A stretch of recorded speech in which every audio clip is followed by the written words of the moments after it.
Hey listeners, thanks for dropping in. I'm Christie. And I'm Melissa, and this is Buried Motives, where we dig deep into the details of some of the most gruesome Dirtbag murderers.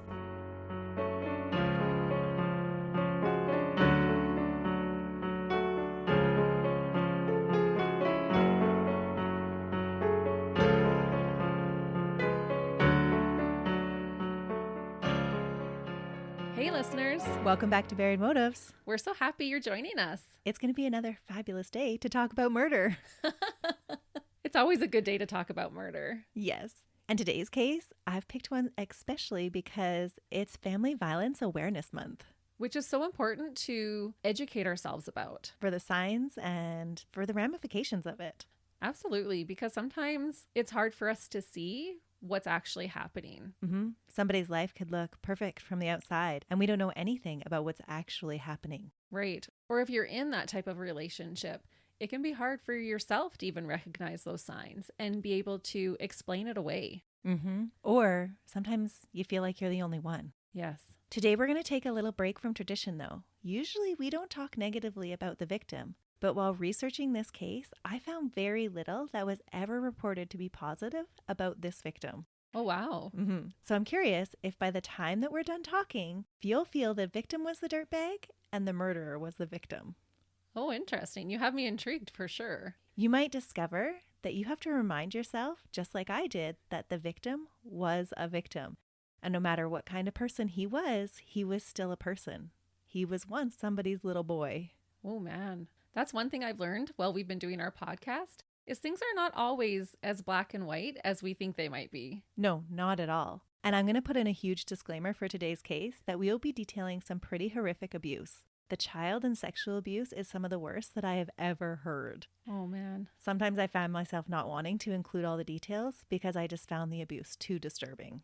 So if this is something that's not for you to listen to today, it's totally okay for you to skip and come join us next week. Absolutely. This case is well documented through journals and research articles and extensive trial hearings. Most of the descriptions will come in the murderer's own words, and sometimes it's really graphic in nature. All right, we've been warned. So on a cold, crisp March morning in 1982, Carl Croft was making his way along River Road just outside of Charleston, Nova Scotia. At a little past 7 in the morning, he was walking to catch his ride to work. The road was a muddy mess, and it made driving on it difficult, much less walking. As he walked, he could see a gray half-ton truck on the left side of the road in the distance. And he figured it was just someone who hadn't wanted to chance the muddy road farther up and had decided to go it on foot. As he got closer to the truck, though, he noticed an eerily still frame still perched in the truck, leaning against the driver's side door. As his eyes focused on what was in front of him, he began to take in the blood splatter that coated the truck and made it appear like a bomb had gone off inside of it. No. It was very clear to him as he ran to the closest neighbor for help that whoever was inside of the truck was no longer alive. Oh my goodness, how terrifying to come upon something like that. Totally not expecting it on your way to work, right? No. Yeah. And that much blood, I'm guessing maybe a gunshot wound? Police arrived on the scene at 7:35 a.m. and began their investigation. A single male occupant of the truck had been shot at close range with what police guessed to be a shotgun because there was a fibrous wad and slug fragments that were present in the truck. There was no signs of a struggle, and the bullet fragments found indicated that only one shot had been fired. Whoa. So that would probably indicate that the shooter was close range. Absolutely. The shot had entered in front of the left ear, and the force of the bullet had caused a pulpification of most of the brain. Oh. The force was so powerful, it had decapitated the poor man. What? I've never heard that before. And that's why there is so much blood and brain matter all over the inside of the truck. So they had to have been using a super powerful gun of some sort. That's what it appeared to be. Being a small town, it didn't take the police long to identify who their victim was. They used the truck's license plate to confirm their suspicion, but it was just a formality. They knew that the deceased was Billy Stafford, a man that they all had at least a knowledge of. He was a long-term resident of the area and lived only 16 kilometers, or about 10 miles, up River Road in Bangs Falls. Lamont William Stafford had been born on February 13, 1941. His family called him Billy to distinguish him from his father, who had the same name. Later, he would claim that he had been born on Friday the 13th and that it gave him power. But it was actually a Thursday that he came into the world. Oh, He was the second oldest of the 6 children of Lamont and Winnie Stafford. They had 5 biological children and 1 adopted son. Billy's father made a comfortable living for his family running his own junkyard in Liverpool's Upper End. Billy had a very strong personality and even as a child displayed a passionate dislike for authority and had violent tendencies. Billy had a strict upbringing and didn't appreciate his parents exercising authority over him and telling him what to do. He believed that he should be his own ruler and a ruler over everyone else too. As he grew, Billy developed a belief that he was a powerful man and one that was entitled to his wants and his desires because he was sent by the devil. whoa. There were times when he was in a rage that he claimed he was the devil. The abuse of Billy's later childhood wasn't inflicted on him, but by him. His parents often received blows at his hands when they tried to enforce their rules upon him. So a little terror right from the start. Whoa. Acquaintances from his teenage years said that Billy was always sadistic and enjoyed inflicting pain on others. Anyone that displayed any sort of weakness would be at Billy's mercy. Most people gave Billy a wide berth, but he wasn't without charm. There were people that he showed some affection to, and he could maintain appearances if required. It seemed that Billy possessed just enough charisma to lure people in so that they would get within striking distance, like any true predator. He sounds terrifying already. Just a master manipulator, a total narcissist. And it sounds like maybe something in his brain isn't firing right. No, and I really struggled to find any positive things that anybody said about him. There were some reports he had helped out some younger boys, but really when you dug into the story, it sounded like he more manipulated them into selling drugs for him. Oh my goodness. And I'm sure you'll get into this, but was he ever classified as like a sociopath or? He never had any treatment at all. What? Oh man. But there are some comments from his murderer later on about him being a sociopath. All right. That's what I'm thinking right now, but I'm not an expert. There are several signs that point that way. So along with Billy's belief that the devil guided him, he also felt strongly influenced by astrology, and his moods were strongly influenced by his daily horoscopes.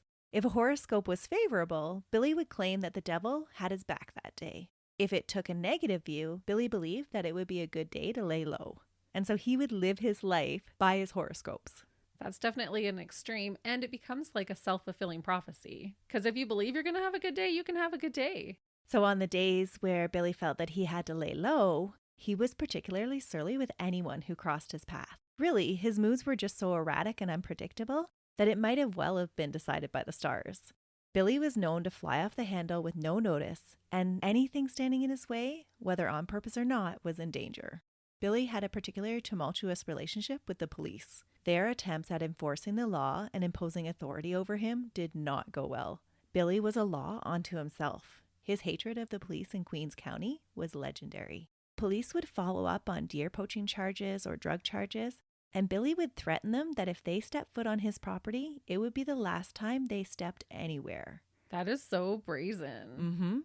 If the police were successful in serving him with subpoenas, Billy would tell them that he would come if he decided to, and it wouldn't be because they summoned him. He would interfere with police investigations and try at every chance to intimidate the police. That's why he was recognized that morning by the police investigating his death. Oh yeah, he would have totally been on their radar. And this makes sense with what you just told us about how he hated rules. Yeah, so it makes sense that he wouldn't want to abide by any of the laws and listen to the local authorities. Yeah. Police investigated the crime scene and found that the keys for the truck were still in the ignition. Outside on the ground near the driver's side door, there was a bit of brain matter and fragments of a set of his false teeth. Whoa. As the inside of the truck was processed, one thing became very clear very quickly. With no gun found in the truck, it was apparent that Billy's death was not a suicide. Police knew that there would be a long list of suspects that would have wanted Billy dead. Oh, I can only imagine. Because he doesn't sound like a very class act. No, but you have to keep reminding yourself that he's the victim. It's true. Staff Sergeant Peter Wilson later admitted that when he had heard that it was Billy who was dead, he thought it couldn't have happened to a better guy. Whoa, he admitted that? That's something that you would think, but not actually say out loud. No, he said it out loud. Billy was known for terrorizing his neighbors. He once drove straight at a woman pushing her baby in a stroller playing chicken just for the fun of terrifying the woman. What? He only swerved at the last possible moment, just barely missing them. Oh my goodness. What is it with you and doing cases with men going after women pushing strollers? I just remember you talking about that in another case. Yup. Well, Billy did it too. He also killed a neighbor's cow by sticking a shovel up its rectum, again, just for fun. Oh my goodness. Mm-hmm. What a dirtbag. But remember, Christy, he's the victim. Okay. I told you might be questioning. Well, victims can be dirtbags. Yeah, it's true. So the police called the K-9 unit to search for the missing weapon and then made their way to break the news to Billy's next of kin. So as they drove closer to his house, Billy's wife actually came out of their neighbor Margaret's house. When they asked her when she had last seen Billy and if she could describe what he was wearing, her answers matched what they had found on the side of River Road. When they told her that her partner was dead, she fainted right there in front of them. Jane Marie Hurshman had met Billy when she was trying to get out of her first neglectful marriage. Jane propositioned Billy to have an affair with her. What? That way her first husband, Milford, or Milfy, why not, 9 years her senior, would have legal grounds to have a judge grant a divorce that she so desperately wanted. At that time, a husband needed to have a reason to leave his wife. A wife needed a husband to have a reason to set her aside. Oh, so she was just wanting out and this was her way to do it. It's so sad that that's how the laws were then. And we'll get into talking about that a little bit, about how the system actually perpetuated family violence. At the time that Jane met Billy, the social fabric of the courts was to keep families together regardless of the circumstances. In theory, it was viewed as being protective to the family unit, but in reality, it often perpetuated cycles of abuse because the means to leave a relationship was often made very difficult. Oh yeah, because if you're living with an abuser and you have to go and cheat on him or her to be able to leave that relationship, what is that going to do to the abuse? It's going to escalate it. And at the time, the disparity between men and women's rights was still a canyon. And so men had so many more rights in the court system than women did. So crazy to me. It's hard to think that we've come as far as we have since then. And it's not like that's that long ago. We're not talking about the 1800s here. No. Jane had married Milfy on April 24th, 1965 at the age of 16 because she had become pregnant with his child. Both Milfy and she thought that it was the proper thing to do. Milfy's extended family were quite involved with their marriage. The newlyweds had moved in with Milfy's grandparents, and despite him being a grown man and having a wife of his own, Milfy's grandmother continued to wait on him hand and foot. Such a grandmotherly thing to do. It was, but it was to the extreme. She wouldn't allow Jane to have any control over any of the domestic kind of chores or anything like that. Yeah, I've always thought it's just never a good idea to live with your in-laws when you're first married, especially. Well, and I'm sure that his grandmother didn't mean any malice by it. She was 16 at the time. She probably didn't think that she knew anything. That's true. And she was technically a child, and so she was treating her as such. Yeah. Not saying that's right or wrong. No. But Milfy's sense of entitlement led him to believe that the world revolved around him because his grandmother just always took care of him and did whatever he wanted. He just believed that that's what everybody else should do too.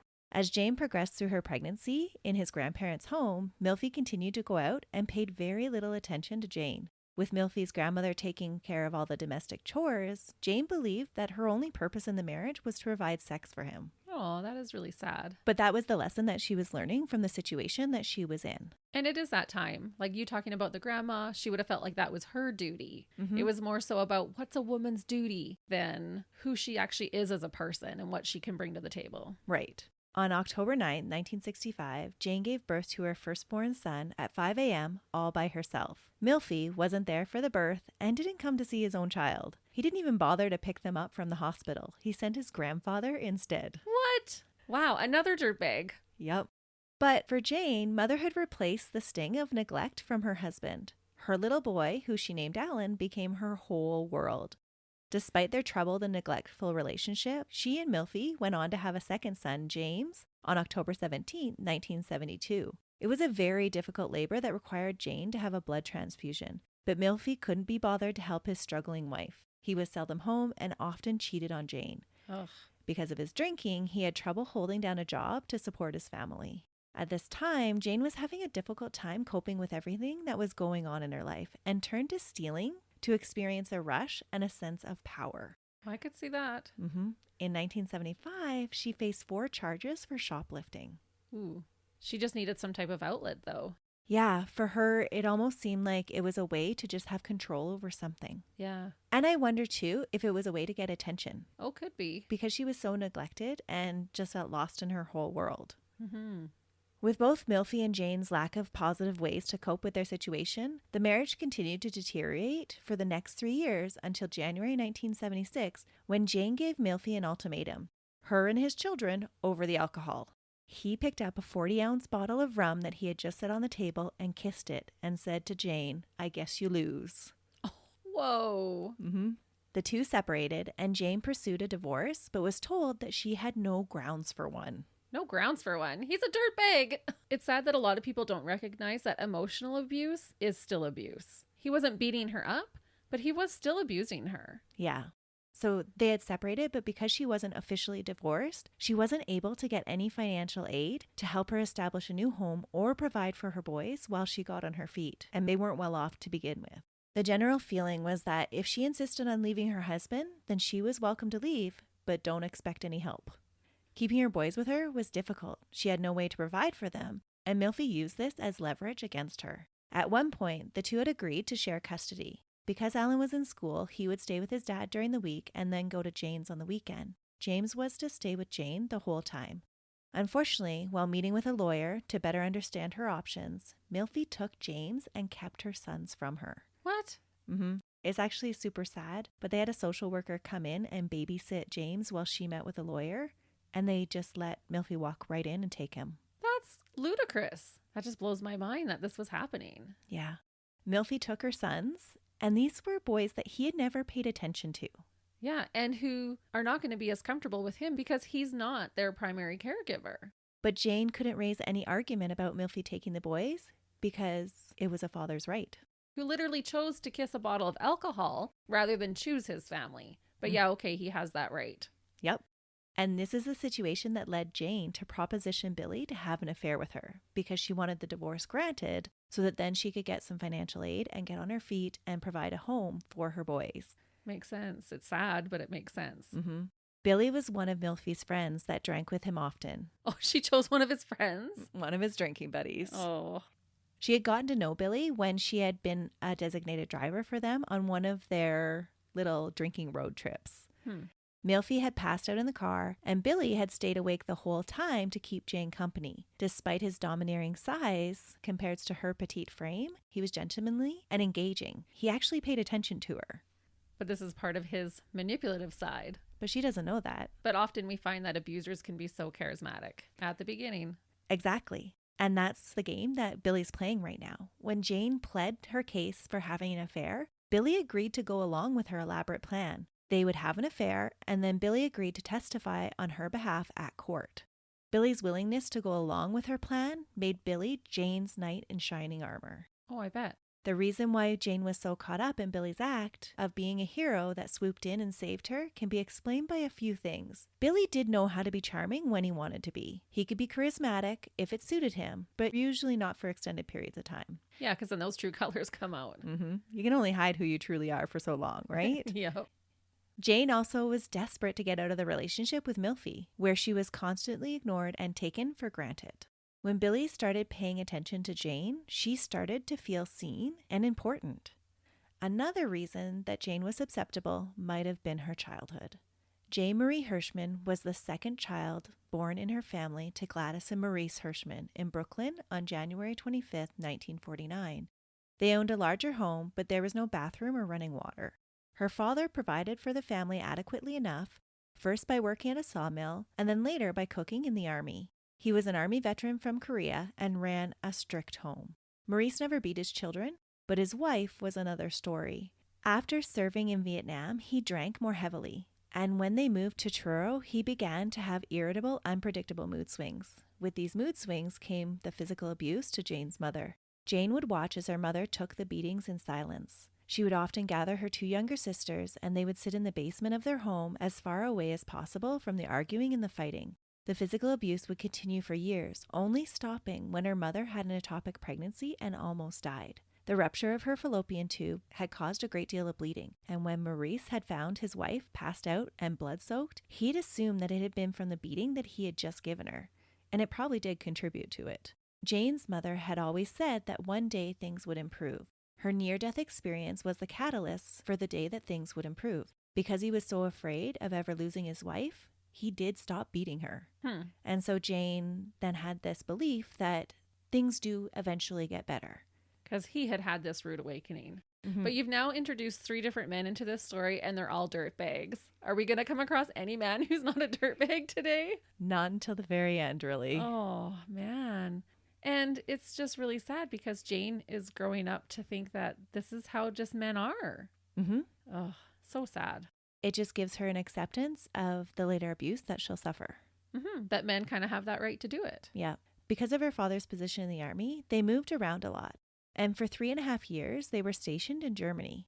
There, Jane excelled academically and athletically, earning competition ribbons and medals for cross-country running. She was a pretty girl with brown hair and was soft-spoken by nature. Despite doing well, Jane struggled to get her father's approval. He scorned her attempts to wear makeup and do her hair up nicely, and at one time, in a drunken stupor, he told her to her face that he hated her. Oh.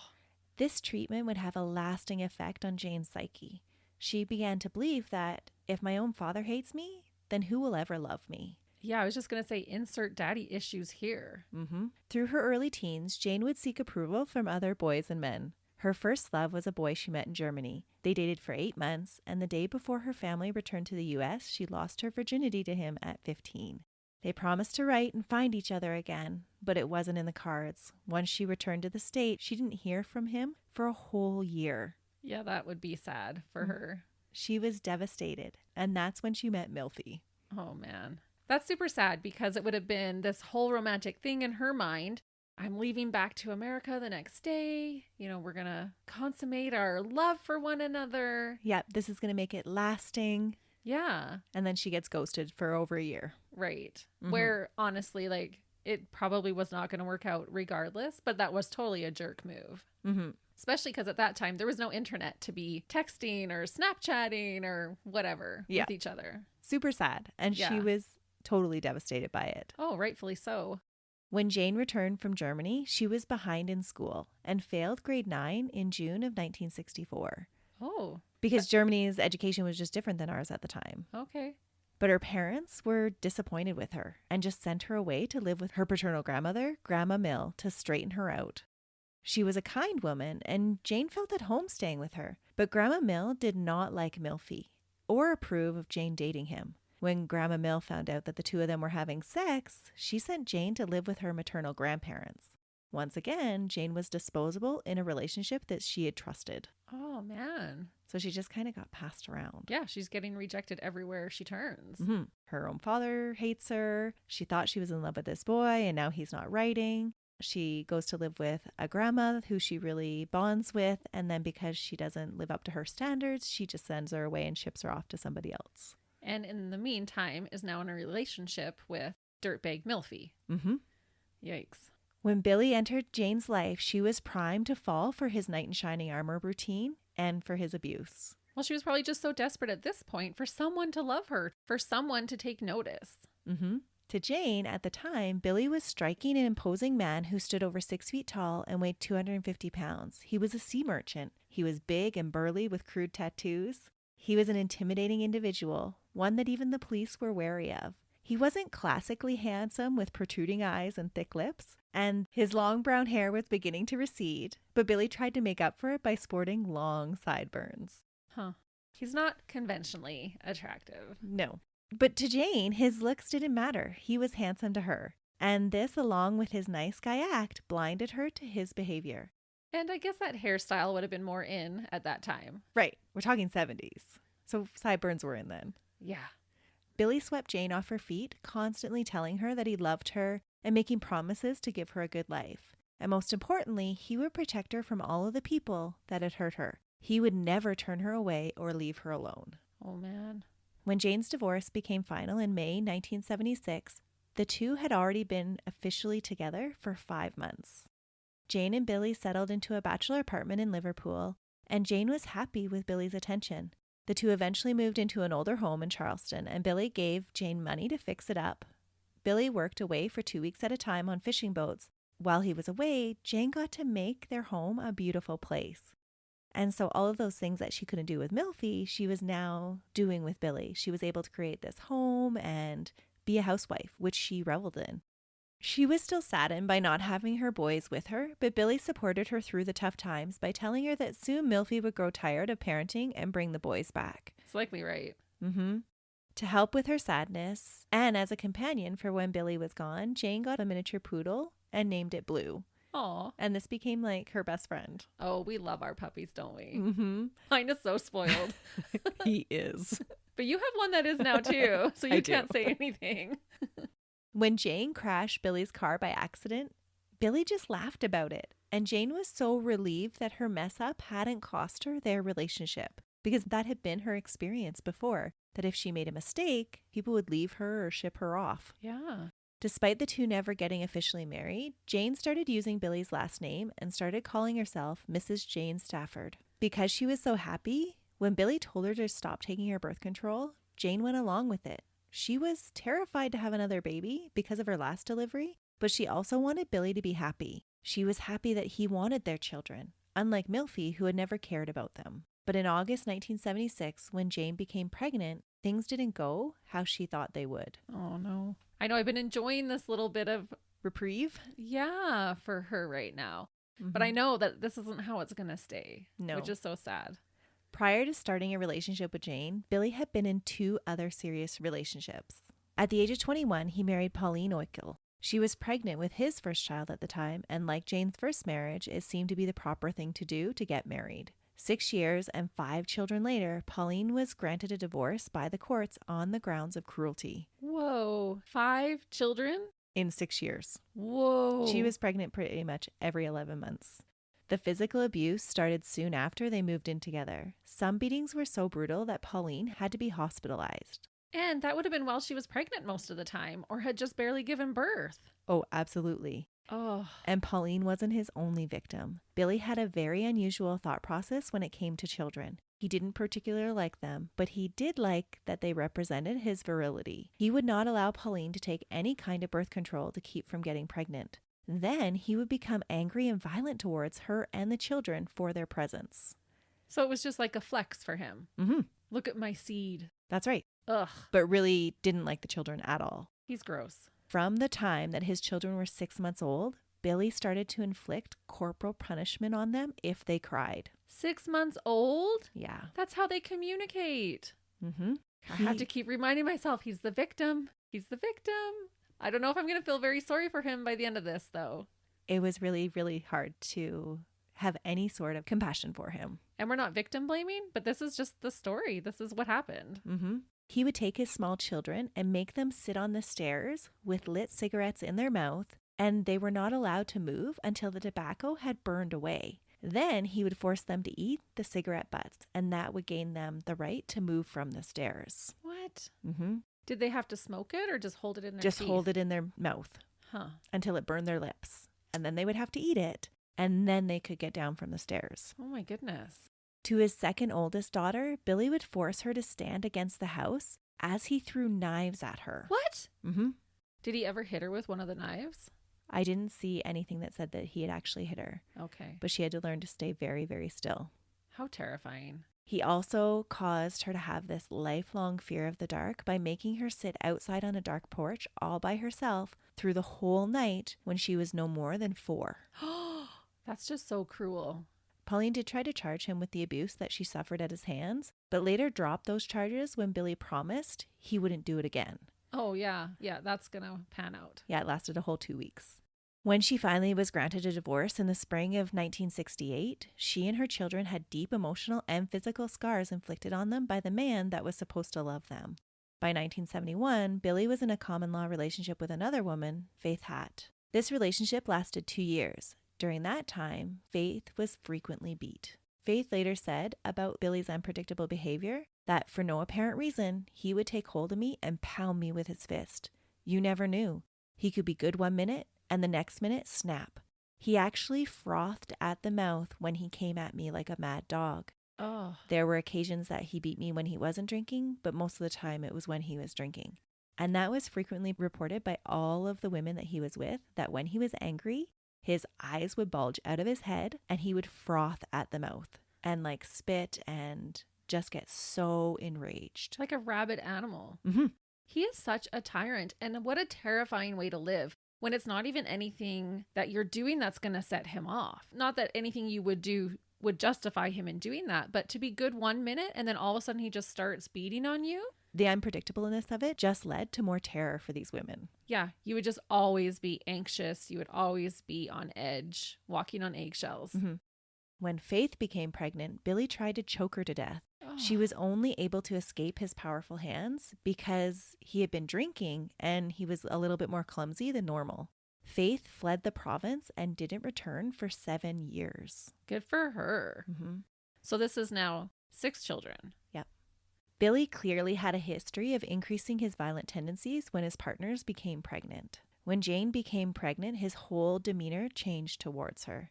Once loving and supportive, he would now insult her about the weight she gained and her difficulty controlling her bladder. He would say things like, "Can't you control yourself? It ain't bad enough that you're big as a barrel. Now you have to be like a dog." Oh my goodness. And these are the things that he would say in public. Oh, I wonder if he was jealous because he's such a narcissist that now that these women are growing these humans inside their bodies and he knows the care and love that they're going to have for this child, I bet he's deep down resentful. I think that has a large part to play in it. Yeah. Billy was no longer attentive, but spent more time drinking and getting high. His substance abuse would just make the verbal abuse even worse. On May 30th, 1977, while Billy was away on the boats, Jane had Billy's father, Lamont, drive her to the hospital. She had grown quite close to Lamont and often visited Billy's parents when he wasn't around. Jane gave birth to her third son, Darren Edward Stafford. Darren was an 8-pound, 9.5-ounce boy, and she again had a very complicated delivery and hemorrhaged really badly. The doctor advised her to have a tubal ligation. 2 days later, when she went in for the procedure, she was almost denied because they said her husband would have to give her permission and sign papers. Oh, I just hate that that's part of our history. That gets me so riled that your husband has to give permission for you to do what you want with your own body. And with Billy's history, there's no way he's ever going to allow her to do this.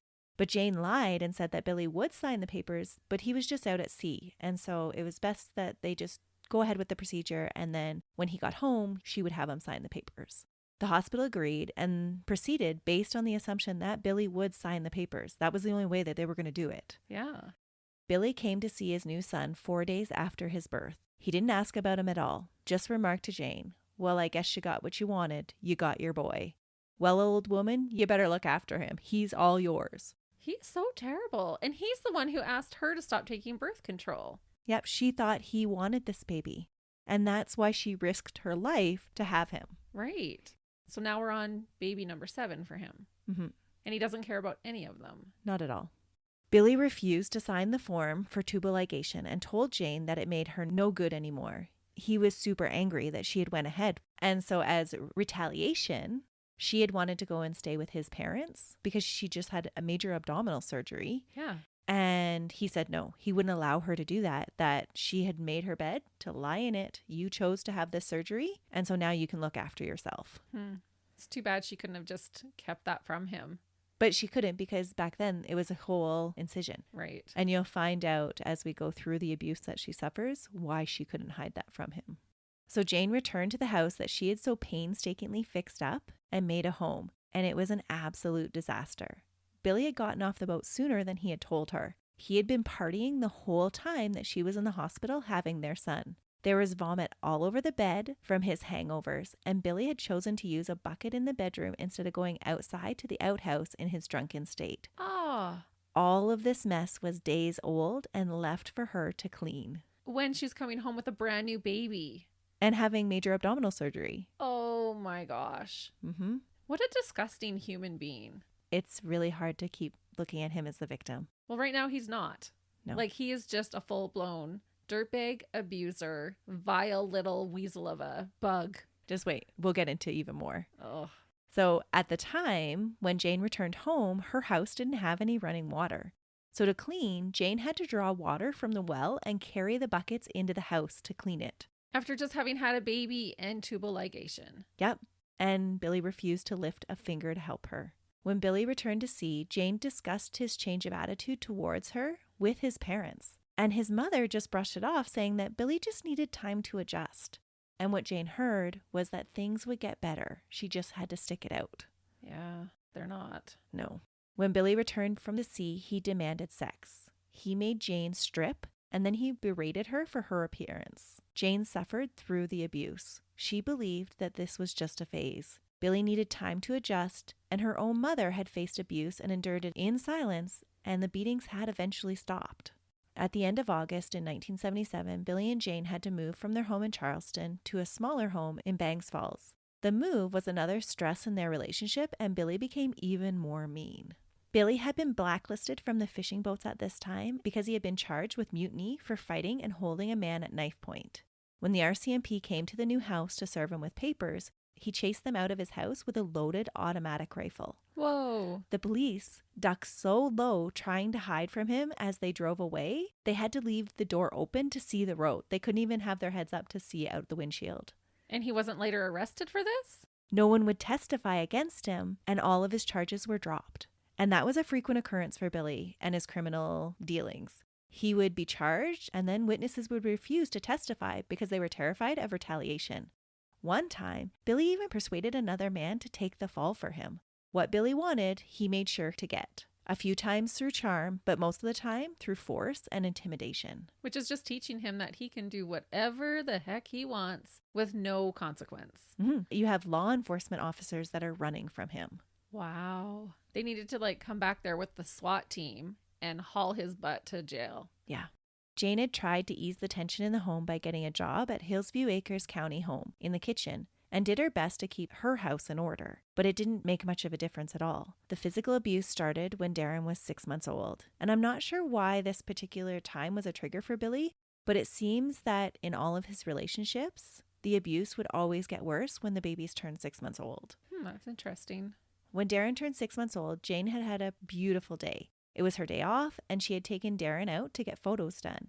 She bought KFC home because Billy was putting in cabinets in the kitchen, and there was only a hot plate to cook on. And if any of our listeners don't know what KFC is, it's fried chicken, and it's awesome. Yes.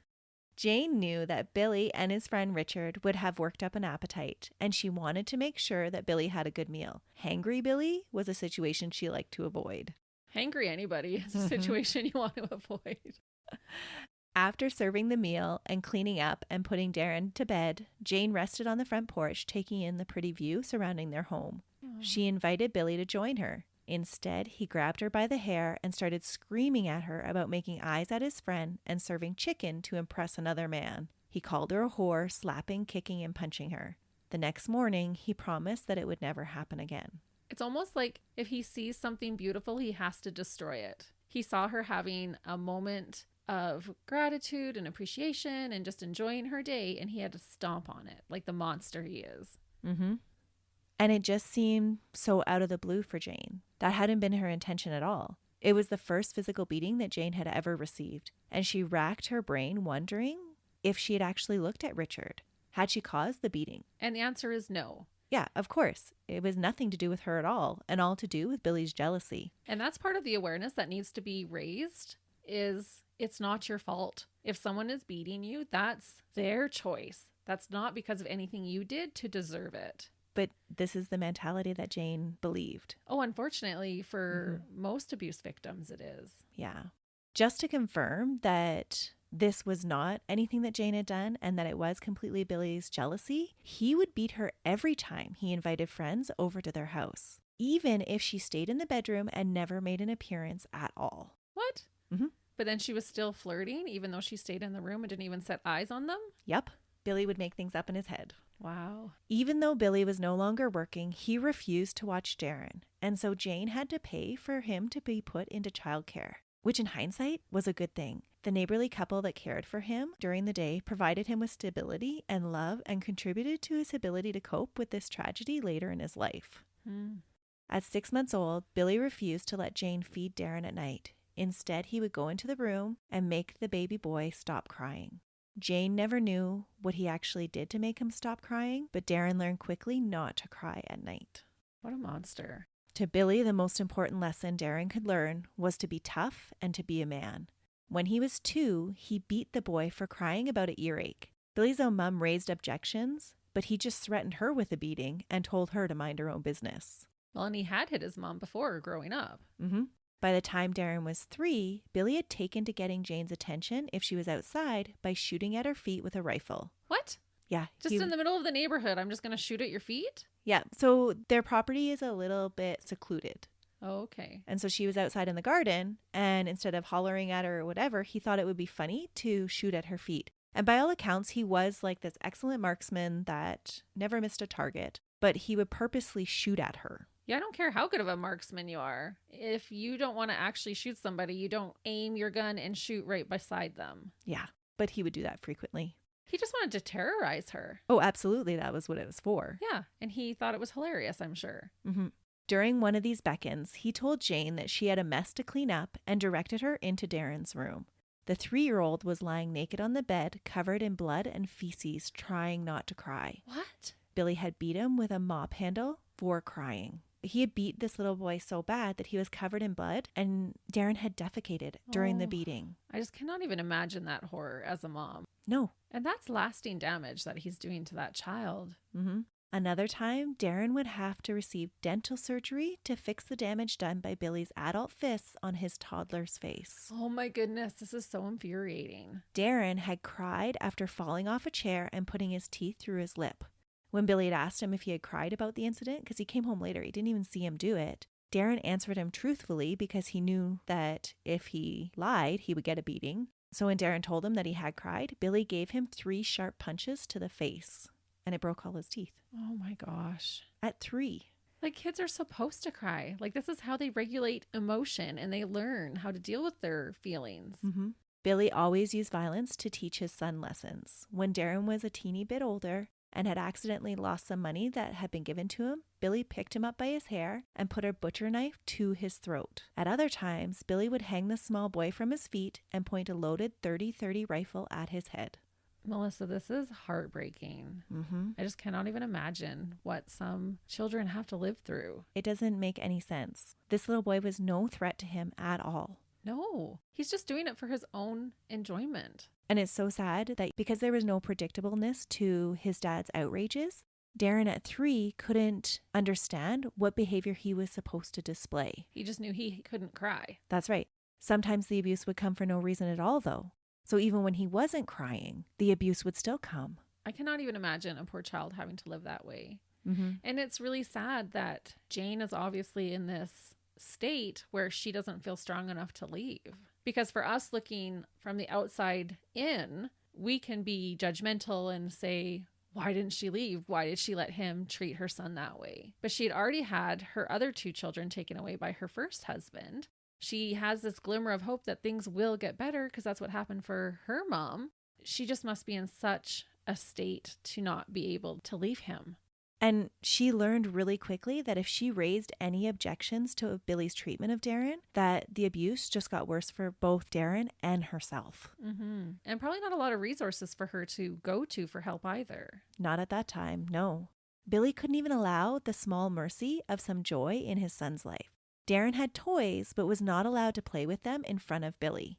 If Darren showed that he liked a particular toy, Billy would give it away or he would destroy it. At Christmas, Billy would open any of the presents Darren had received and place them in a position of taunting and not allow him to play with them. And all of this was done to make sure that Darren knew who was in control. He's so despicable. Christmas, like you're even going to ruin Christmas. Absolutely, he did. He controlled the whole opening presents. He opened all the presents. Nobody else opened their presents. Jane and Darren weren't the only ones to suffer at Billy's hands during this time. Billy did find work eventually on and off from 1978 to 1981 on various oil tankers and gypsum boats. In September 1981, Billy brought home a friend to live with them. Oh, great. So she's going to get beat every day. Yeah, because there's another man in the house. Ronald Wombolt, or Ronnie, had been left by his wife because of his abusive nature. He was now homeless, and Billy took advantage of this opportunity to abuse his old friend. He allowed him to move in with him and then used him as a slave for chores and a convenient drinking buddy when he needed someone to drink with, which was almost every day. Yeah. He would slap him and punch him and make him do all of his chores. Which is surprising that his friend would put up with that because he's an abuser too.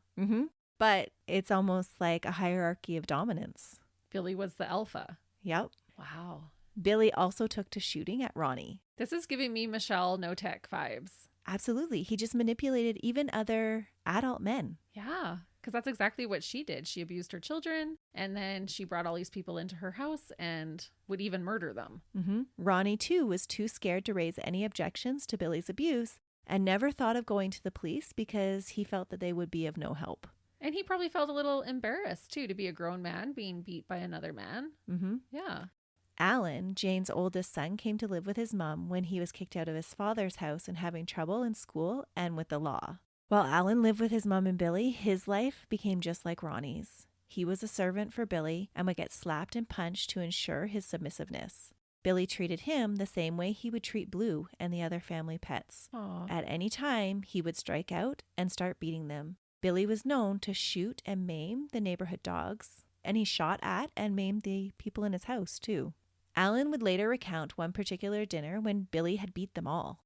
Darren wasn't as fast as Billy at eating, and Billy had started to force feed him, causing the little boy to vomit. Billy then started shoveling the vomit back into the boy's mouth. No. When Jane spoke up, trying to placate Billy by calling him hun and saying, this is not okay, he smashed all the plates on the table, cracking them over Alan's head, and then started to beat Jane with his fist. When she was too weak to fight back or defend the others, he started to beat Darren. Oh my goodness. Melissa, this is terrible. I know, I did give you a trigger warning. You did. And it wasn't that Billy himself tried to live by a higher standard and expected everybody else to live by the same one.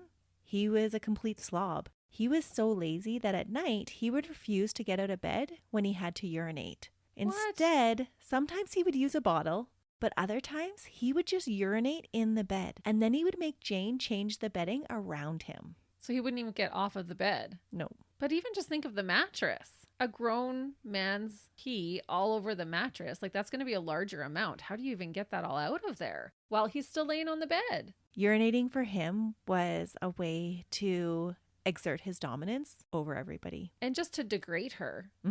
Billy would beat Jane whether he was drinking or not, but on the nights that he combined alcohol with using acid, those were always the most terrifying nights. During one binge, he strapped Jane to a kitchen chair and held her there at gunpoint for 3 nights. He would release her and send her to work during the day and then retie her again to the chair when she returned. On the last night that he had kept her tied there, he urinated all over her head. Oh my goodness.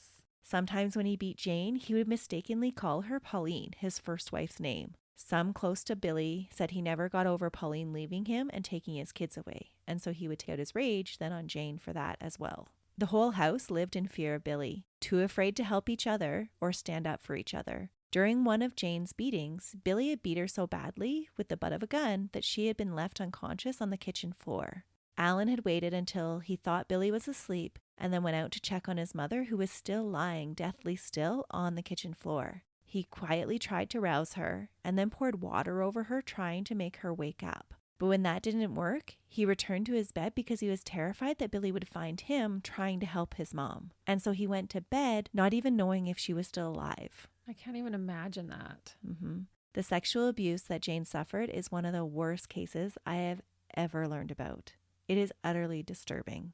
Billy was ritualistic when he returned home from working on the boats. When he got home, he would make Jane strip naked and inspect her body all the time, totally degrading her. That totally is. Then he would strap her to a chair with her legs spread wide apart and pluck her pubic hair out one by one. What? He would bathe her and cover her in perfume and force her to wear lingerie that he had collected from whatever port he had last visited. He would then tie her up in several positions, and with each new position, he would rape and sodomize her. Over and over again, this would happen. To aid with him entering her anally while he was at home, he would insert a pipe into Jane's rectum and only allow her to remove it when she went to work. What?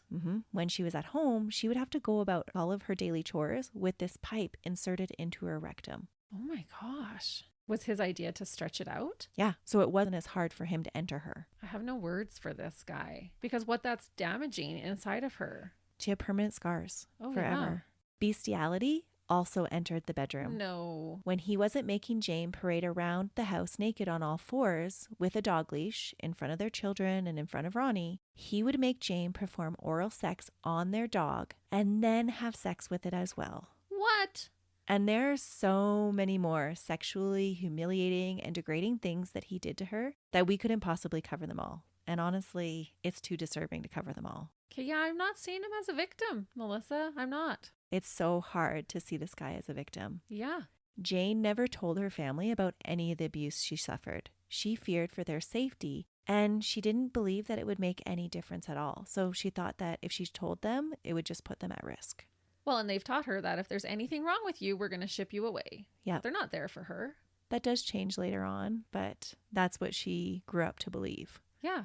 The worst part of the abuse was the hopelessness of it all. Because of Billy's manipulative ways, she didn't believe anyone would help her, and she began to believe that all of the abuses that the family suffered at his hands were because of her. It was her fault, and she felt completely alone. She would have felt an inch tall.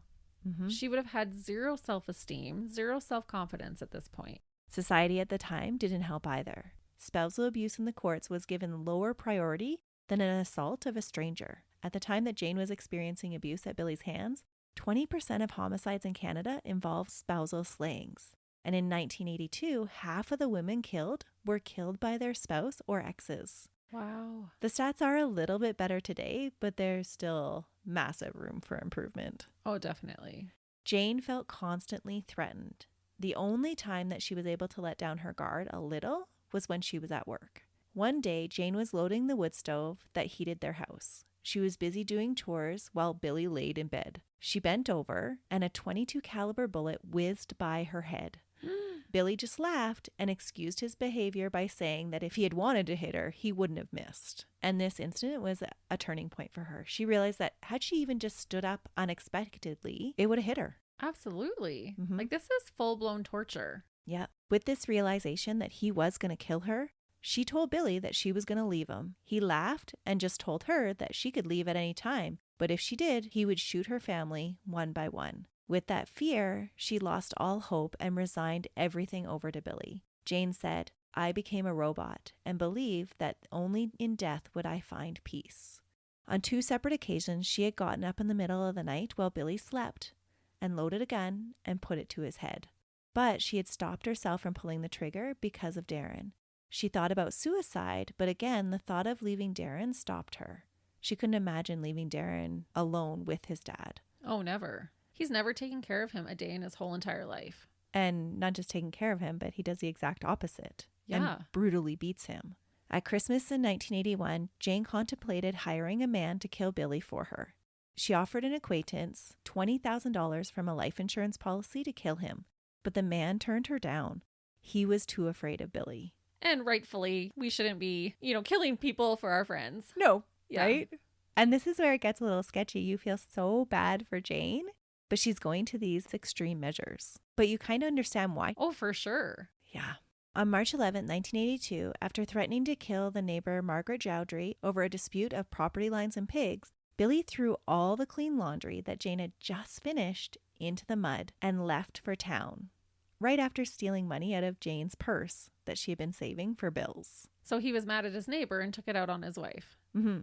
And she had to haul in water and wash it by hand. They didn't have a laundry machine. Oh. And she had just hung it all out to dry, brought it in, and then he threw it all back out in the mud. Even us with our modern day conveniences with a washing machine, if someone did that after we had just washed and dried and folded a bunch of laundry, we'd be livid. Yeah. Ronnie went with Billy, and they headed straight for the liquor store and finished almost a whole quart of rum and a joint before returning home for dinner. From their trip in town, they also brought with them a jerry can of gasoline. Margaret was a woman that Jane felt extremely close to and regarded her as a motherly figure. She was the closest neighbor that Jane had, and Jane would often find refuge in her home. Billy demanded that Jane drive him and Ronnie to another friend's house to continue their binge of drinking and smoking pot. Jane dutifully drove them and waited for them to finish, and then drove them home around 8:30 p.m. when Billy demanded a ride home. And what's so infuriating about that too is knowing, like as a wife, if I was sitting outside waiting for my husband to finish his binges, knowing that he's using the money that we needed to pay bills. And he's not going to care. He's going to blame her if the bills don't get paid. And he's just letting her sit out in the cold. He doesn't care anything about her. Yeah. You can't come in and join me this evening, but you can sit outside like a servant and wait. She was his personal chauffeur. On the ride home, he ranted about setting fire to Margaret's home. He laid out his plan to use the gasoline in the jerry can that he had just purchased earlier in the day. Then he laughed, an evil laugh, and said that he would deal with Jane's son Alan too, because Alan had just gotten in trouble. And so he was going to take care of Alan too. He ranted like that until he passed out. When they pulled into their home, Ronnie went inside and passed out as well. Jane stayed in the truck. She was well aware of Billy's rule that she must remain outside until he gave her permission to enter their house. And she wasn't ever supposed to wake him up. She just sat out there in the truck contemplating her life, the abuse that she had suffered, that her boys had suffered, and then she started to think about all the threats that Billy had made that night. She honked the horn to get Alan's attention in the house. Alan was asleep in the house, and it took 2 times to get his attention, but he did come out to the truck. When he approached his mother, through the open driver's window, Jane told her firstborn to get the gun and load it. Oh my goodness, she's involving her son. And Alan didn't really question what his mother was asking him to do. It wasn't an unusual request for Billy to tell him to get a loaded gun. He often shot deer out of season, when he wasn't shooting at his mom and the cops, of course. Sorry, but this is Jane that asked him, right? Yeah. But he sees Billy in the truck, and he doesn't recognize that Billy's asleep. Okay. So Alan didn't really question it. Alan chose a 12-gauge shotgun. When he returned outside, his mother was standing beside the driver's door of the truck, and from his vantage point, he couldn't see Billy. Jane told him to bring her the gun, and then told him to go back in the house. And he did as she asked. As he was inside pacing, he heard a single shot. Within 30 seconds, he was back out the door. Jane was standing by the truck with a gun in her hands. She had shot Billy by putting the barrel of the gun through the driver's window, getting as close to Billy's head as she could, turned her own head away, and pulled the trigger. The Cooey Model 840 12-gauge shotgun with a force of 16,000 feet per second was less than 6 inches away from Billy's head. Oh. And that's why he was decapitated by the blow. Yeah. The whole time, Billy was asleep. When Alan appeared by her side, she handed him the gun and told him to get her clean clothes and put them in a garbage bag. He obeyed his mom. She then gave him instructions of how to get rid of the gun and call her father for help. He was to tell the neighbors, Margaret and her partner Roger, that they were safe now. Then she climbed into the cab of the truck with her dead husband. She was covered in blood and bodily fluids, but all she could think about was getting the truck and the mess away from where Darren could see it. She drove 7 miles down River Road. The bumps made Billy's torso fall into her as she drove, but she just kept looking straight ahead. Oh my goodness. So his dead body is leaning up against her. With his head shot off. With the help of the neighbor, Alan dismantled the gun and threw it into the river by their house. Alan then went back home and wiped down the outside of the house where blood and brain matter had splattered against the wall. Jane's parents picked her up after she dropped off the truck along the side of the road. She told them not to ask questions and had them drive to their house so that she could get cleaned up. She walked into their house without allowing them to turn the lights on. And then when done bathing, she asked her dad to take her back home, but not along River Road. So she had him take the back way home. Or they would have passed the truck with Billy in it. Once home, she reunited with Alan, who had gone back to Margaret's home. They came up to the house, and all of them tried to calm her down. But Jane was in shock. After the neighbors left, and Alan eventually fell asleep on her bed, too afraid to leave her alone, Jane still lay awake. She still feared Billy. Irrationally, she figured because she had left the keys in the ignition that Billy would be able to drive back home and begin to terrorize her again. Wow. I know we've talked about this before. We talked about it in your Halloween case, but her brain wasn't even able to catch up with what had happened yet. No, with what she had done. Yeah. For the next 2 days, Jane remained in a dazed state with the help of some Valium. But it didn't take police long to target Jane as the prime suspect. Jane had tried to blame the shooting on a mafia hit from a drug deal gone wrong, but the police weren't buying that story. On March 13th, she was brought into the Liverpool detachment for questioning. The interview started at 12:35 a.m. and went until 6:55 in the morning. Oh, wow. Jane was slow and acted like she was on tranquilizers, because she was. Yeah. Quiet and expressionless, she sat there. She refused a lawyer, but just kept asking to speak to Billy's father. Through all the police tactics, she never confessed. They even told her that everyone else was out celebrating that Billy was dead, and if she confessed, she could go home and celebrate too. One of the interrogating officers was overheard saying that Jane deserved a medal for what she had done. She had likely saved their officers' lives by killing Billy. Probably. Around 9:45, after getting to meet with Lamont, Billy's father, and with her own father, she was again interviewed by the police.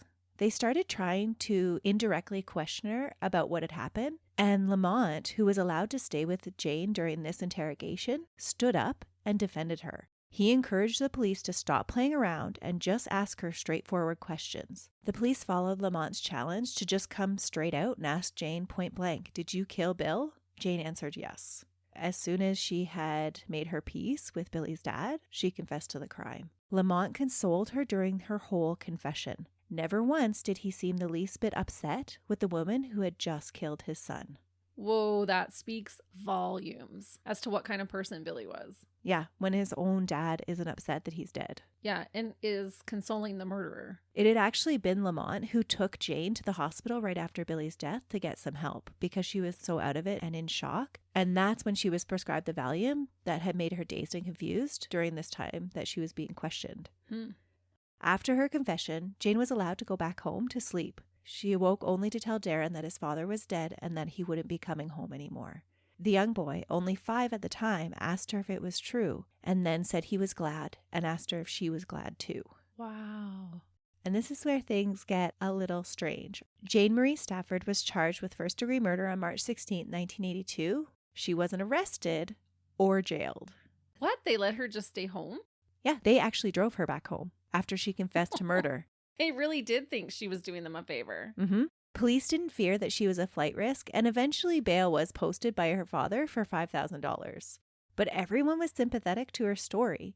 But it all seemed a little bit odd to me because she had just killed a man and was facing first-degree murder charges. Yeah, like if you're going to stay by the letter of the law, she should have been incarcerated, awaiting trial. Yeah. But I guess if she was out on bail. That happened days later. Oh, that is interesting. Very interesting, but I do think it speaks to the sympathetic nature that people around her had for her plight. And sadly, I think it speaks to that they knew that she was being abused. On March 25th, still in a drugged and dazed state, Jane was interviewed again and told police that Alan had been the one to pull the trigger. What? Yeah, she would later claim full responsibility, and most people believe that she made this claim because she was loaded up on Valium. But it does seem questionable given that she would get out of jail if Alan had done it. Yeah, that was a dirtbag move. Yeah. By trying to blame it on her son. But she had a couple of days to go over and think through what she was going to confess to the police. And that is what she confessed, is that Alan had done it. Never in my mind would I feel like, oh, that's a option to blame it on my children. Right. Had she actually confused the issue? Because she was on so much medication during this time and truly didn't remember pulling the trigger herself, but remembered Alan holding the gun. No, I don't think so, or else she wouldn't have recanted so quickly. If that's the way that her brain had painted the story for her, she wouldn't have recanted right away. She knew it was wrong. And so maybe she planned to confuse the issue in the courts and introduce reasonable doubt between which one had actually done it. And I don't know if she did it on purpose, but this is what she did. But that's gambling with your son's future, and that's not okay. No. Her story of Alan being the one to pull the trigger was a little harder to take back in reality than just to simply say that she had lied and apologized for lying. On March 26, both she and Alan were arraigned and placed in a jail cell in Queens County Jail in Liverpool. And eventually Alan is let out. Oh, good. Because he didn't know that she was going to shoot him. I think he probably had a pretty good guess of what was going to happen. Do you think so? Yeah, and he did help cover it up afterwards. He did help cover it up, but like you said, when he brought out the rifle, he probably didn't think too much about it because he was always told to go fetch the rifle. Hard to say. Jane obtained a lawyer who arranged for a psychological assessment to be done. Her lawyer attempted to enter a guilty plea of manslaughter, but the provincial attorney wouldn't accept it. Billy had been asleep when she shot him. The prosecuting attorney was not local and had never met Billy. He was determined to see that Jane was brought to justice because regardless of the type of person that Billy had been, a human life had been taken. In Canada, there are some key differences between the two charges when it comes to sentencing. Manslaughter allows a judge to determine an appropriate sentence based on the crime. First and second degree murder, though, have minimums that must be met for sentencing. And rightfully so. They're more serious offenses. What she had done was pretty horrific. Yeah, she still murdered someone in their sleep. Had Jane lied during her confession and told police that Billy was awake and threatening her, like he always had done, the charge would have been manslaughter. And interestingly, death usually comes to a battered woman after one beating too many, one punch or one kick that's went over the edge. Often, though, the husband pleads guilty to manslaughter or second-degree murder, and the court accepts those pleas. Because I was just meaning to kick the crap out of her. I wasn't meaning to kill her. That's right. Oh. The trial began on November 2nd and lasted 18 days in front of what was supposed to be a 12-member jury. The jury actually proceeded with 11 jurors because one member stepped down because they knew Jane, and they were never actually replaced. That's weird. It was such an odd thing to happen during a trial. Yeah. The prosecution pled their case. Jane had no right to kill Billy just because she was having a rough go. A rough go. They laid out the murder as being planned and deliberate and meeting all the requirements for a first-degree murder charge. First degree. Yeah, I don't know how I feel about that. I don't think she was any different than as if he had kidnapped a stranger off the street and held her hostage and abused her. But at the time of the killing, he was sound asleep. She had had the forethought to get Alan to go and get the gun. And then the way that she covered up was pretty meticulous. That's true. And the prosecutor had the knowledge that she had sought to kill him before. The person that she had approached to kill him as a hired hit had come forward. Yeah, that's not looking good then. No. It's so tough in a case like this because we sympathize with Jane and we can understand how she felt that she had no other option, no other way out. I can't find one redeeming quality about Billy. But at the same time, a life is a life, and she did commit murder. Yes. Which just makes this so tragic. It was a dirtbag decision. But I can also sympathize that she didn't feel like she had any other decision to make. Yeah. And he probably would have ended up killing her or one of her children. In Jane's original statement to the police, the officer failed to record Jane's recounts of the abuse that she had suffered at Billy's hands. What? He felt it wasn't really pertinent to the case at the time. That is the case. That is so true. It is the case. But because the abuse was excluded from the statement, Jane's lawyer argued that it wasn't her complete confession and therefore shouldn't be allowed to be entered. Like, they actually redacted all the parts where she was telling them why she had killed him and why she felt fearful and why even when he was sleeping, she still felt threatened. So they just doctored it up and edited it to make it sound like she was just a cold-blooded, vicious killer. Well, I don't think that they did it on purpose. The guy actually felt that, yeah, this is just a wife complaining about her situation in life and didn't really have any influence on her actions. That was just something that happened to wives. Okay, buddy, and you're above the law and you get to make those decisions? I think not. Yeah, but that's what happened. Luckily, her lawyer argued it in court and that confession wasn't allowed to be entered. Good. If it had been allowed, Jane's confession would have seemed more like she was just this heartless person without an explanation of why she felt threatened by Billy even when he was passed out. Witness after witness testified to the abuse Jane had suffered at Billy's hands and his explosive temper. There were some that testified that Jane was overly dramatic and didn't have it that bad after all. And among those was Margaret. Margaret? The neighbor? Yes, she was totally ticked off that Jane had pulled her into having to testify. Margaret. That shocked me. It shocked Jane too. She was deeply betrayed by this. Totally. She didn't have it that bad? Yeah. Did you have to walk around with a pipe up your butt, Margaret? No. And part of the reason that Jane acted that night was to protect Margaret. She felt that Billy was going to set their house on fire. He told her that he was going to. Yeah, that's not okay, Margaret. When Jane took the stand, she told the court about her childhood, that she had learned that women had to accept the physical abuse from their drunk husbands, how she had never fought back when Billy abused her because he made her believe that it was her fault. She had learned that any time she complained, the abuse got worse. A common punishment was being forced to drink a glass of Billy's own urine.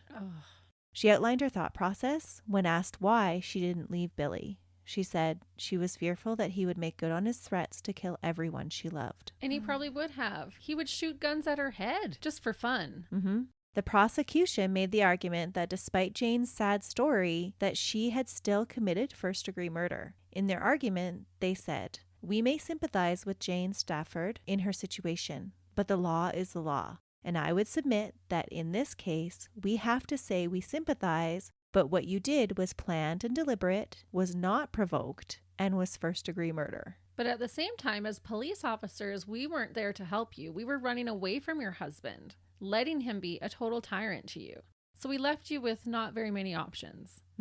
Before the decision of Jane's guilt was decided by the jury, the judge gave them instructions that took 7.5 hours to relay to them. The instructions took 7.5 hours? Saying to the jury that they had to determine if, quote, the killing of Mr. Stafford was objectively or actually a matter of necessity. So you must look at the means employed in self-defense and decide whether those means were necessary.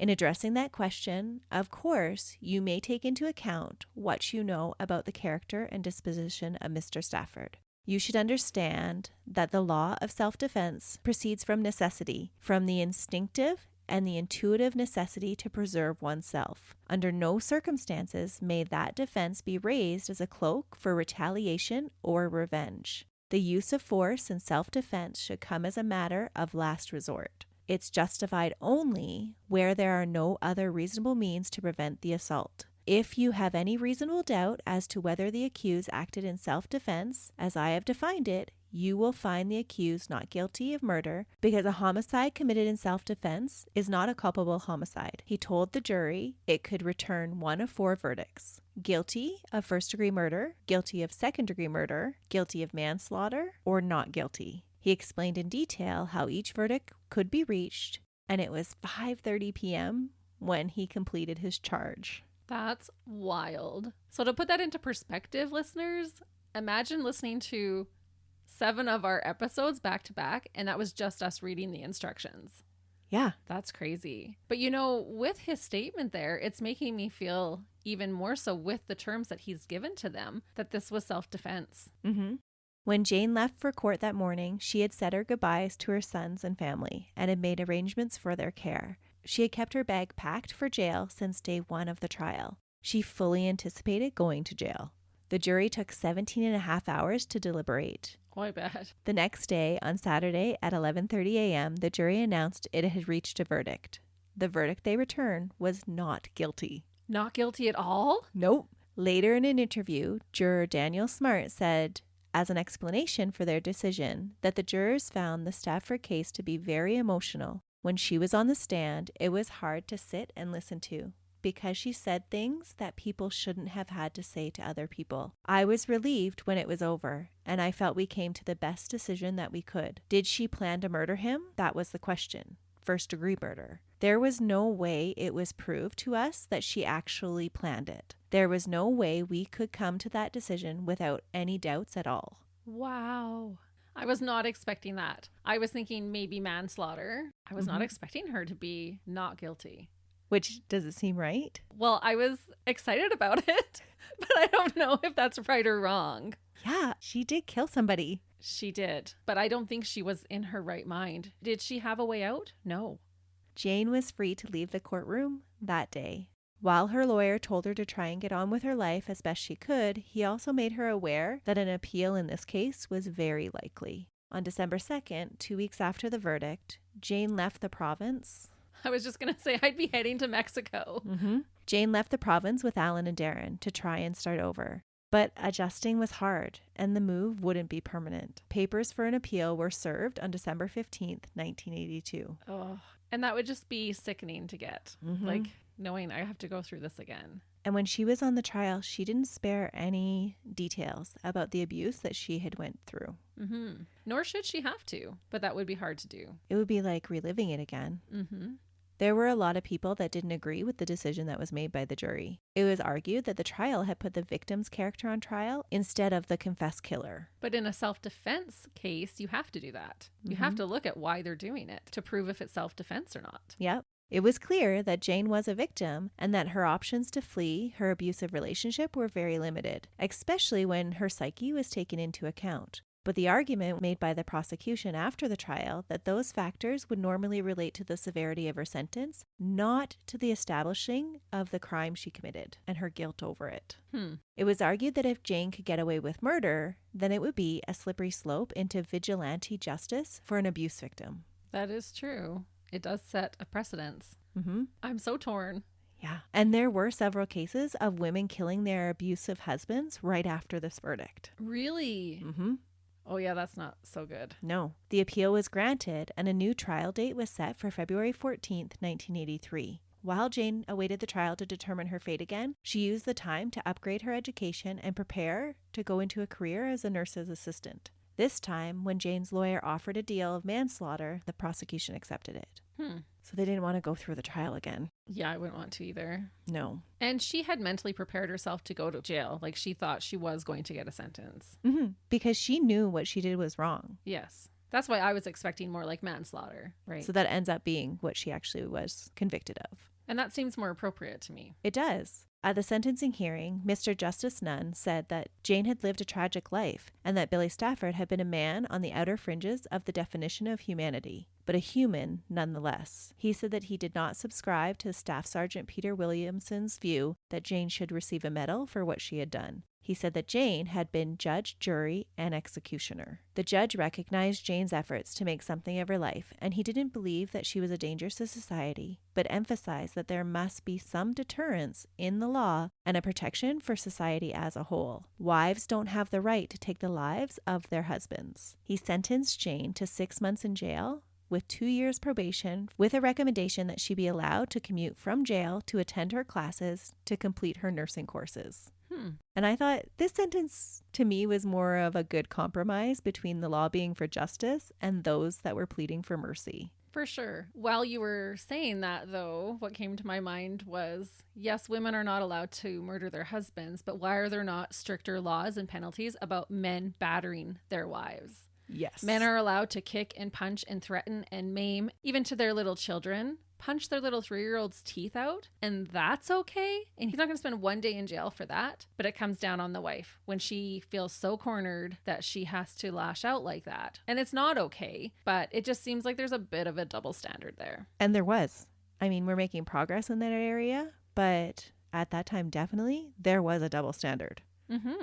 While in prison, Jane continued attending her nursing courses and during her psych rotation learned about sociopathic personality disturbances. She felt that Billy had displayed all of them. Me too, girl. Me too.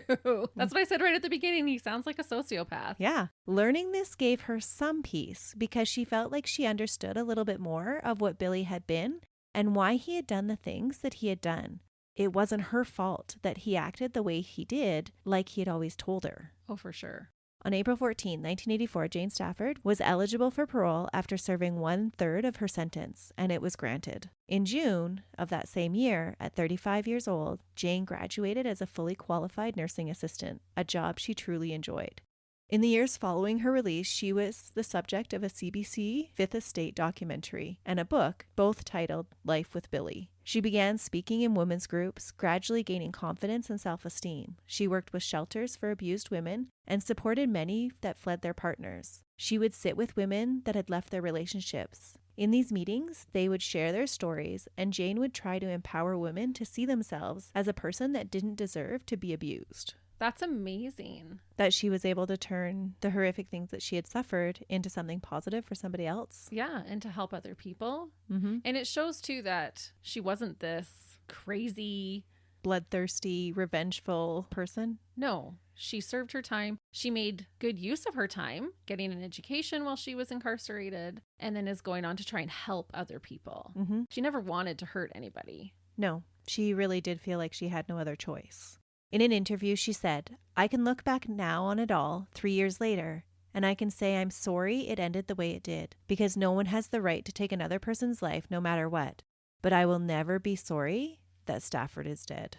In my community, everyone knew I was being abused, yet no one acknowledged that fact. No one spoke about it out loud. Battering isn't the taboo, talking about it is." She lobbied for support for other battered women. Support for them immediately when they left, and support through the court system. The support and lobbying came at a personal sacrifice for Jane. Each time she spoke at a public engagement or met one-on-one with another woman, Jane had to relive her own trauma over and over again. Jane told some of her friends that listening to the stories of other abused women was almost like living with Billy again. That would be really tough. Mm-hmm. And I really agree with her statement about how it wasn't the abuse that was taboo, it was talking about it that was taboo. Yeah. Like, that's so backwards.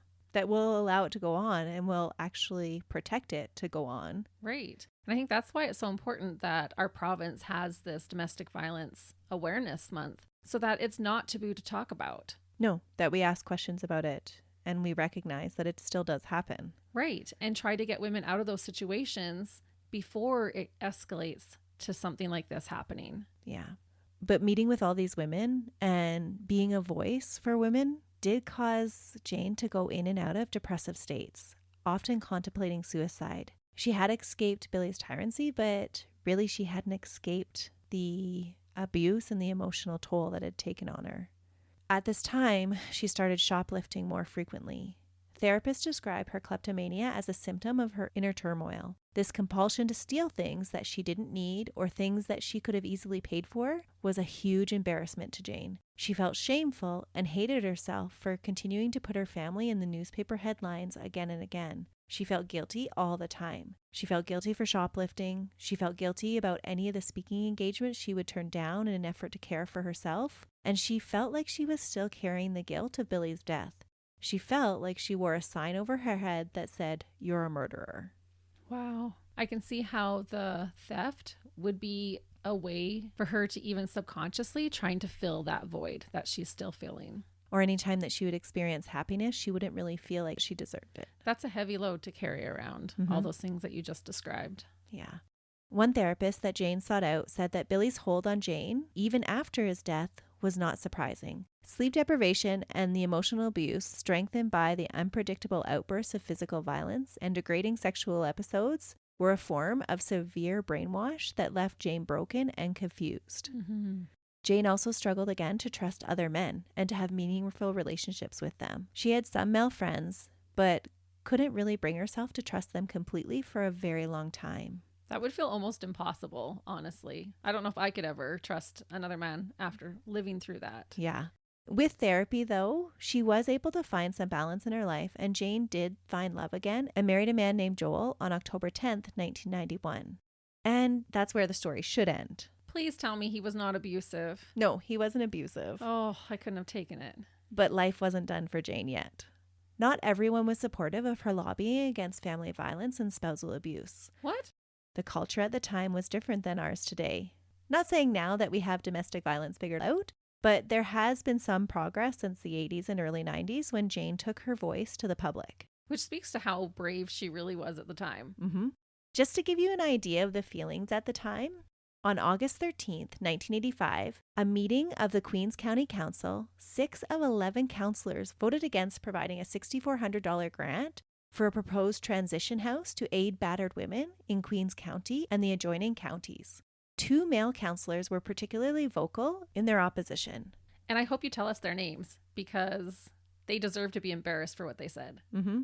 That's exactly why I did include their names. Councillor Joe Rogers said he couldn't see the need for such a facility and that shelters became vacation spots for some women and enticed them away from their homes and their families. Oh, I'm fuming. And Councillor Laurie Smith said that women bring on their own troubles. He added that what some women need today is a good kick in the backside. He didn't. He did. We're talking about battered women who need to flee situations like this so that they don't have to murder their husbands. And he's saying they need to be treated with violence to smarten them up. Yeah, that they shouldn't be looking for a vacation spot. I have never wanted to take 2 heads and clank them together as hard as I possibly could as I do these 2 dirt bags that right made now. These statements. Yeah. Yeah. And the general feeling in private lives was much worse than this. That's so terrible. And honestly, they're politicians. They were probably putting it as nicely as they could. That probably wasn't even what they really wanted to say. No, politicians are usually guarded when they speak in public. And these were the statements they were making publicly. Oh, I hope they got their just comeuppance one day. Oh, well, the public was a little bit outraged at what they had said. But this was the environment that Jane was speaking out in. Jane began to receive threatening notes and phone calls, What? messages that told her to shut her mouth or else it would be shut permanently. The threats came at all different times with no real pattern. Some even came to her parents' house when she was just there on a visit. Once the lug nuts on her tires were mysteriously loosened, her fear sent her looking for a gun to protect herself. That is despicable. I cannot even believe that people would respond to a woman this way. As Jane prepared for her first Christmas with her new husband, stress was at an all-time high for her. Between the speaking engagements, her work at the shelters, dealing with her court dates for her kleptomania, and the threats, Jane was having difficulty coping. She became more despondent and her personality became more bizarre and unusual for Jane. She started to talk more and more to a close friend about suicide and even made a pact with this friend who was also suicidal. They agreed to let each other know at least 3 weeks before they planned to do anything. That way they could make sure that the other had a chance to talk things over with the other one.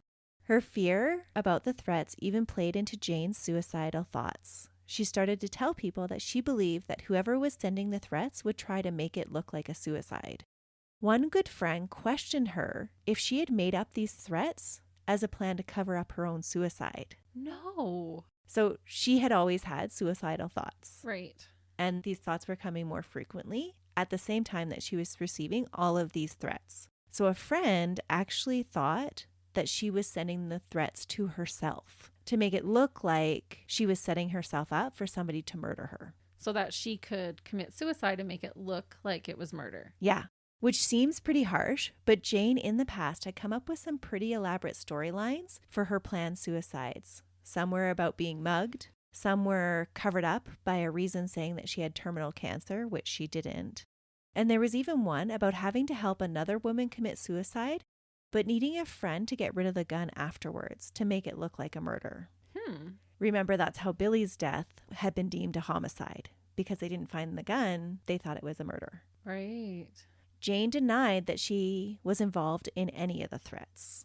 I don't think she was. I think that she did receive threats, and then maybe it evolved from there. If a politician is making that kind of public statement, what are the other dirtbags doing? On Friday, February 21st, 1992, Jane was getting ready to go to work for her midnight shift. She always worked nights because she had difficulty sleeping because of her nightmares. That day, she had been busy picking up a gift for a resident and making plans with friends and sending James, her middle son, who was now living with her, off with Alan so that he could take him to his dad's for the weekend. When those boys left, they didn't really notice anything different about their mom. It's not like she gave them a special goodbye or anything like that. As she left for work around 8 p.m., she told Darren and James' girlfriend, who was staying with Darren to kind of watch over him, that she was going into work early to pick up a cake to go along with the birthday gift. And then she was going out to meet with a woman from a shelter before going to work. She promised to call at the beginning of her shift, as she usually did. Jane was last seen at the Micmac shortly before 8 p.m., where she had purchased a birthday cake. Her work reported her missing to the police at 1 p.m. It was unusual for Jane not to show up for her shift. Her family was contacted, and gradually they gathered at her house. While they contacted family and friends and asked about Jane's whereabouts, they received 3 hang-up calls. And this was suspicious enough to the police at the time that they actually started to trace the calls that were coming into her line. But then they didn't receive any calls after that. Jane's body was found the next day in a parking lot. Her body was slumped toward the passenger seat from her seated position in the driver's seat. Around the car, there was no evidence of footprints or tire tracks within 4 feet of the car. Only the front passenger door was locked, and the keys were still in the ignition. In the left pocket of her jacket, police found a sealed envelope. The letter inside the envelope was stenciled and read, "No more talk from you, gotcha." That's a little bizarre. There were no signs of struggle in the car, and the gun that had killed Jane had been wrapped in a sheet and was found in her lap when her body was moved. Along with the gun, police found a half-filled cup of coffee and 3 plastic grocery bags nestled one inside the other. Inside of them, there was another plastic bag and a sandwich bag with 3 .38 caliber bullets. In the back seat, they found a loaf of bread and a box cake. Which, to me, if you actually stopped to pick up that birthday cake, that doesn't imply to me that you were going to kill yourself. No, there's a lot of things that she did that made it look like she wasn't going to kill herself. Well, and even how did the gun get wrapped up after she had shot herself with it? Well, Isn't that what you said? It was wrapped up on her lap? Mm-hmm. And she died of gunshot wound. Yep. So you can't wrap up a gun after you've killed yourself with it. But you could wrap up a gun before and shoot through the blankets. Was there evidence of that? Mm-hmm. Oh, never mind then. The medical examiner confirmed that the bullet track was conducive to Jane having shot herself, but the official report did state that homicide could not be ruled out. Her fingerprints or any other fingerprints were never found on the gun. There was heated debates on both sides as to what had led to Jane's death. Some argued that the threats were real and that in previous suicide attempts, not long before this one, Jane had tied up all loose ends, making sure to say goodbye to everyone, going to a motel, and had this big elaborate plan of how she was going to commit suicide. They argued that Jane was working on her problems and that the ones that she faced currently were smaller than any of the ones that she had faced in the past. And so they couldn't really understand why at this point in her life that she would commit suicide when she had already been through so much. I think it's an accumulation though. Yeah. It's piling on top of. It's not this is separate, this is separate. It's adding one more thing onto that. That's right. Jane had made plans to take her parents to medical appointments, and she'd made date nights with her friends too. And during her previous suicide attempt, she had actually canceled all of her appointments with her friends. Others argued that Jane had been suicidal for a while and believed that the threats were an elaborate way to try and make her death look like a homicide in order to cash in on insurance policies. They cited upcoming dates as huge stressors for Jane. The Canadian Panel of Violence Against Women and the court appearances for shoplifting were both weighing heavily on Jane's mind. Jane had left provisions and goodbyes behind for her family in recorded messages. But in the messages, she said that she was fearful of the threats that were being made against her, and that was the reason she felt that she needed to be prepared for anything. Jane had been seen with $1,000 cash in the days before the murder, and this was the exact amount of money that she had offered a friend to clean up the gun from another friend's death. Oh, that's interesting.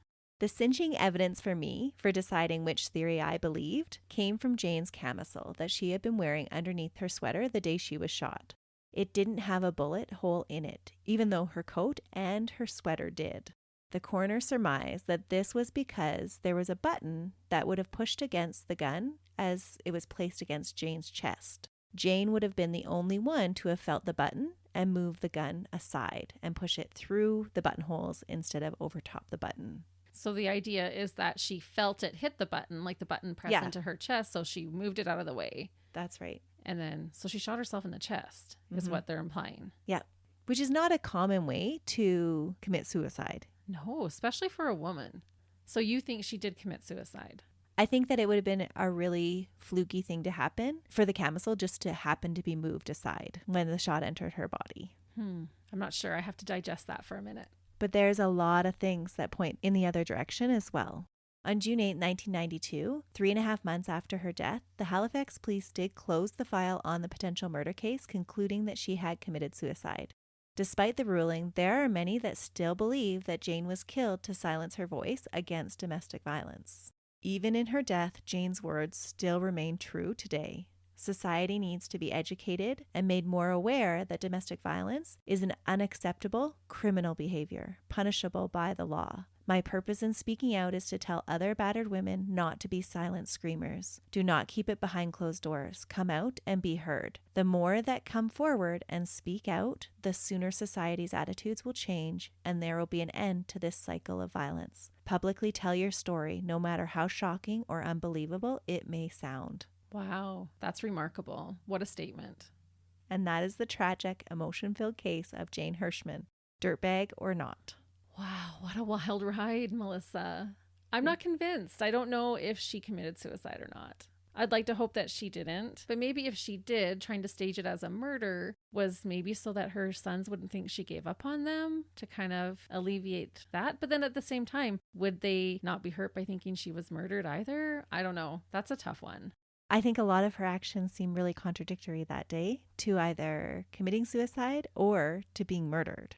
Like, why pick up the cake and have it sitting in your back seat if you were going to not even bring it there? Right. But if you were trying to sell the story that it was murder, then having the cake in your back seat would make that a more plausible way to think about her death. That's true. And I think the note being like sealed in an envelope in her pocket, that's weird. Because if you're a murderer and you're wanting to leave that note, you would just like fling it on top of the body or just on the dashboard or whatever. You wouldn't take the time to put it in her pocket. No.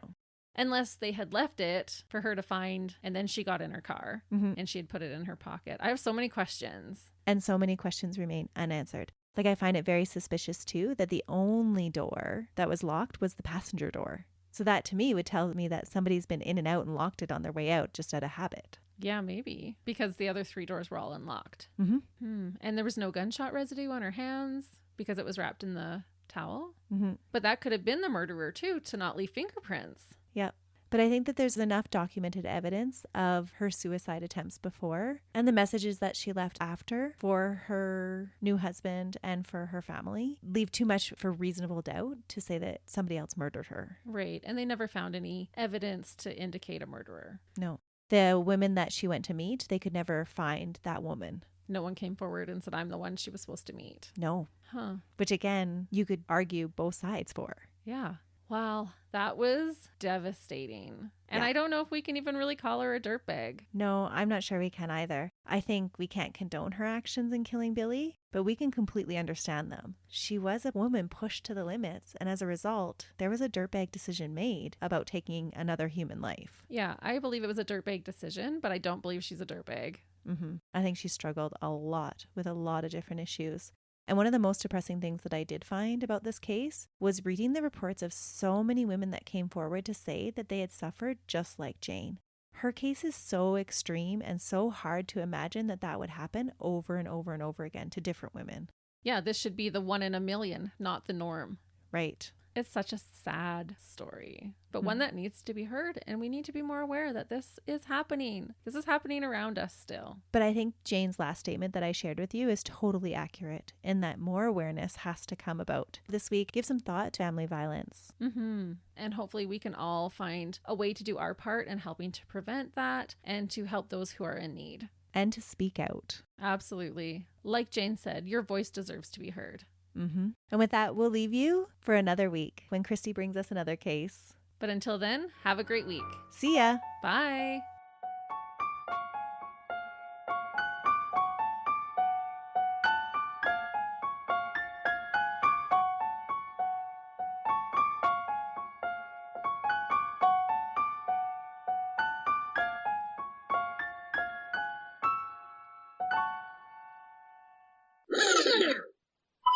Hey, listeners. Oh, wait. No. Welcome back to Varied Motives. I'm just ready to go. I'm excited to hear this case. Your face. You're like, oh. It's okay. There's this thing called editing. It's beautiful. Our knight in shining armor. Yeah. Melissa's husband's dropping us off lunch. Oh, man. I haven't had a deep fried pickle in a hot minute. Probably since last time we went out together. I got, your GST benefit is available. Reply yes to receive your benefit. Ooh, click that one, Christy. Okay, where were we? I don't know. I'm just focusing on deep fried pickles. Woohoo! Okay, we daddy issues, right? Yeah. Protruding eyes and thick lips. Yeah. All the better to kiss you with, my dear. Tell me about murder, Melissa. Tell me. Sleep deprivation and the interminable. The what? Interminable, emotional. Interminable and emotional. I'm going to just cut that word out. Guaranteed that little dirtbag is at home battering his own wife. Okay, and we're done for the week. Bye. Yeah.